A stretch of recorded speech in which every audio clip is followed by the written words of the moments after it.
আজকের আলোচনার বিষয় হলো ধূমপান করা ইসলামিক দৃষ্টিকোণ থেকে হারাম কিনা। এটি একটি গুরুত্বপূর্ণ প্রশ্ন, কারণ ধূমপানের ক্ষতিকর দিকগুলো আমাদের শরীরের ওপর প্রভাব ফেলে এবং অনেকেই জানতে চান ইসলামিক দৃষ্টিকোণ থেকে এই বিষয়ে কী নির্দেশনা রয়েছে।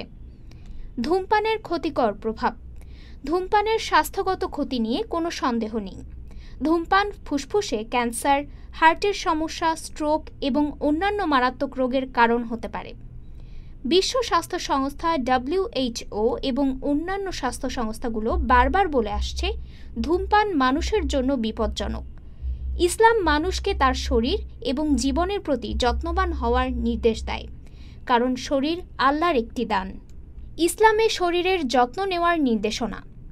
ইসলামে শরীরের সুরক্ষা একটি গুরুত্বপূর্ণ দায়িত্ব। কুরআন এবং হাদিসে আমরা দেখতে পাই শরীরকে ভালোভাবে রক্ষা করার নির্দেশ দেওয়া হয়েছে। আল্লাহ তাআলা কুরআনে বলেন, তোমরা নিজেদের ধ্বংসের দিকে ঠেলে দিও না। সূরা আল বাকারা আয়াত 195। এ থেকে বোঝা যায় এমন কোনো কাজ করা উচিত নয় যা নিজের শরীরের ক্ষতি করে। ধূমপান স্বাস্থ্যের জন্য ক্ষতিকর হওয়ার কারণে অনেক ইসলামী পণ্ডিত এটিকে হারাম হিসেবে গণ্য করেছেন। ধূমপান হারাম না মাকরুহ? বিভিন্ন ইসলামিক ফিকহ বিশেষজ্ঞ এবং আলেমদের মতামত অনুযায়ী ধূমপানকে হারাম হিসেবে বিবেচনা করা হয়েছে।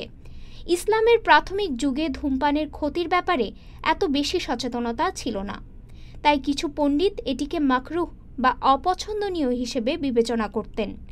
কিন্তু আধুনিক গবেষণা এবং চিকিৎসা বিজ্ঞান প্রমাণ করেছে যে ধূমপান শরীরের জন্য গুরুতর ক্ষতিকর, ফলে অনেক পণ্ডিত এখন এটিকে স্পষ্টভাবে হারাম ঘোষণা করেছেন। ধূমপানের পরিবর্তন এবং ইসলামের দৃষ্টিভঙ্গি। অনেক মুসলিম স্কলার মনে করেন যে ধূমপানের আসক্তি থেকে মুক্তি পাওয়ার চেষ্টা করা প্রত্যেক মুসলমানের জন্য গুরুত্বপূর্ণ। ইসলাম এমন কোনো অভ্যাসকে উৎসাহিত করে না যা শরীর এবং জীবনের ক্ষতি করে।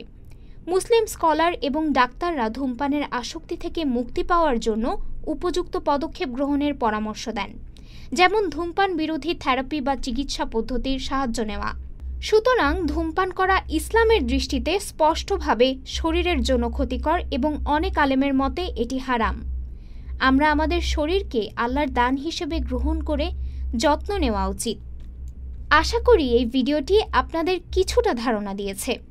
আরও জানতে এবং শিখতে থাকুন জানবো ও শিখবো চ্যানেলের সাথে।